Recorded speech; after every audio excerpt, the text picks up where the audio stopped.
Cydney Coulson was on Twitter hating. I gotta keep it real.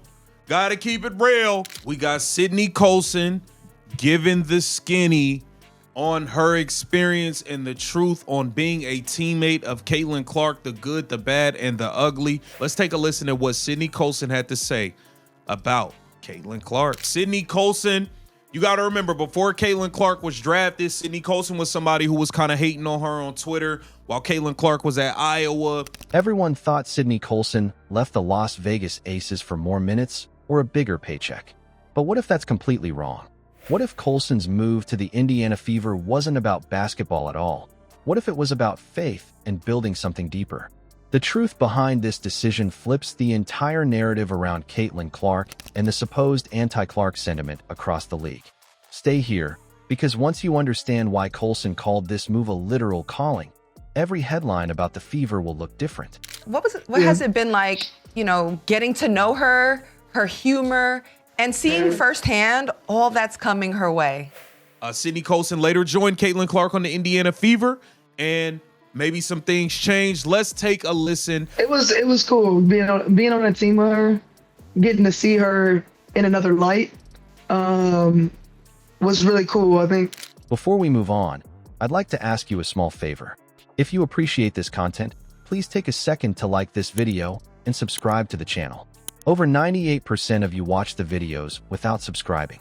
It costs you nothing, but it makes a huge difference to us. So, did you click the subscribe button? Great. Thank you so much. Now, back to the video. Everyone thought Cydney Coulson had the perfect setup in Las Vegas. Just this big level of stardom, and a lot of the WNBA players were jealous. They were hating. They were very rebellious. Cydney Coulson also was a teammate of A'ja Wilson with the Las Vegas Aces during Caitlin Clark's rookie season. When she came in with all of this hype, all of the following and the fans that she brought on, they pretty much tried to shun an entire new fan base of people on their way in. 2 championships, close friends with A'ja Wilson, fans chanting her name during celebrations. Why walk away from that? When the news broke that she was leaving the Aces, the reaction was pure confusion. People online called it a money move, saying she wanted guaranteed minutes, a bigger role, anything that justified leaving a dynasty. The idea that it might be something deeper didn't even cross most people's minds. And all of us knowing she was the GOAT before she even got there. It wasn't even just that. Money that they're making. Yeah, see, that was the thing, you guys. It wasn't just the notoriety. Caitlin, Angel, Paige, like players come in with the sort of notoriety. It was one thing, Caitlin Clark coming in, and a lot of them were just pure, flat out jealous of the notoriety and the fame. But Indiana Fever's front office saw something else. General Manager Amber Cox wasn't just trying to add a veteran presence to a young, rebuilding team. She wanted someone who could set the tone, someone who could walk into a locker room full of rookies and bring balance, fun, and accountability. Cox even said they were looking for someone who could lead the team and bring a lot of fun and levity to the locker room. The attention, everything, it's a lot for a young person to be dealing with, on top of pressure to do well as a basketball player. Adjust your mindset. You're having to get mentally tougher because I think she'd had like a bad injury before. They saw Coulson's personality as a kind of glue, the thing that could turn a bunch of young pieces into a real culture. When Coulson finally explained her move, she made it clear it wasn't about money or minutes. She actually called it a calling. She said, "I knew in the off-season that God was placing me where I needed to be to grow and learn some necessary lessons." That's a whole different kind of motivation.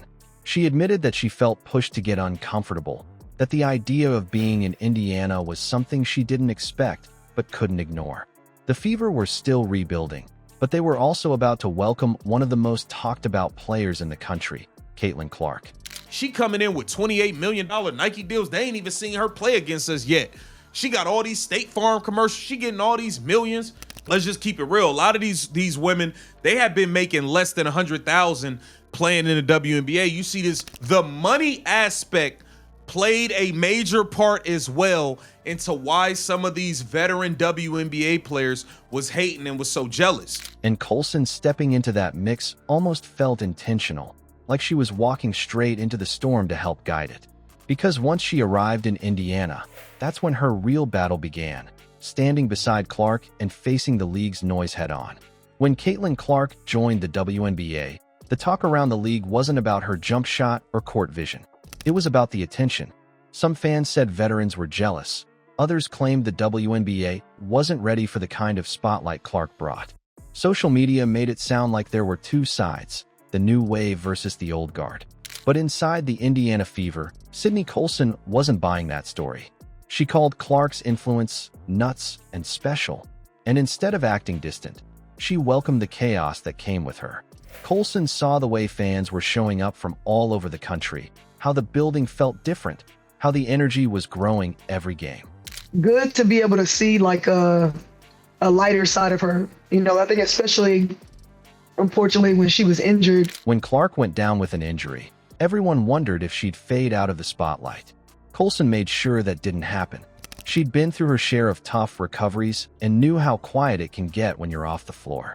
So she told Clark to keep leading, to stay vocal, to treat that downtime as part of her growth. Colson said this wasn't a wasted season, and she kept reminding her that leadership didn't stop when the games did. That message stuck. And because you're injured or sidelined, you're not still using the opportunity to lead or to grow relationships. Don't let it be, you know, you don't want to lose this time with your teammates. You're having to watch your team from the outside is still, you know, I would be talking to her a lot about, you know, make sure you're still being vocal. You could see Clark staying active on the bench, breaking down plays, and talking constantly with her teammates. Coulson used humor to keep the locker room light, even when the season tested them. She liked to say laughter helped them get closer together. It wasn't fake optimism. It was a real strategy to keep pressure from building cracks between players. That energy worked. So Cydney Coulson, she had nothing but good things to say about Caitlin Clark. But once she got around the person, she just adored the person that Caitlin Clark is. She kind of had her own perceptions prior to Caitlin Clark even making it to the WNBA. When Coulson tore her ACL, the whole team surrounded her with the same care she had shown Clark. That moment showed what she'd been building, connection. By standing beside Clark through everything, she proved the supposed rivalry was a myth and maybe set the blueprint for what a future Fever team should look like. And a lot of that was because of the jealousy over the notoriety of Caitlin Clark and of the money she was making. It's never good to judge someone with, you know, without even getting to know them. The energy toward the rookies as a whole last year was just nasty and unhealthy and unnecessary. Cydney Coulson's move to Indiana was never about chasing stats. It was about her faith guiding her into a role where leadership mattered more than points per game. She used that mindset to reshape a team's attitude and maybe even the league's culture. Standing beside Caitlin Clark, she proved that experience and superstardom don't need to clash. They can actually grow together. The question now is whether the rest of the league learns from that. So I want to know what you think. Are you standing with Coulson and Clark as they turn the Fever into something completely new?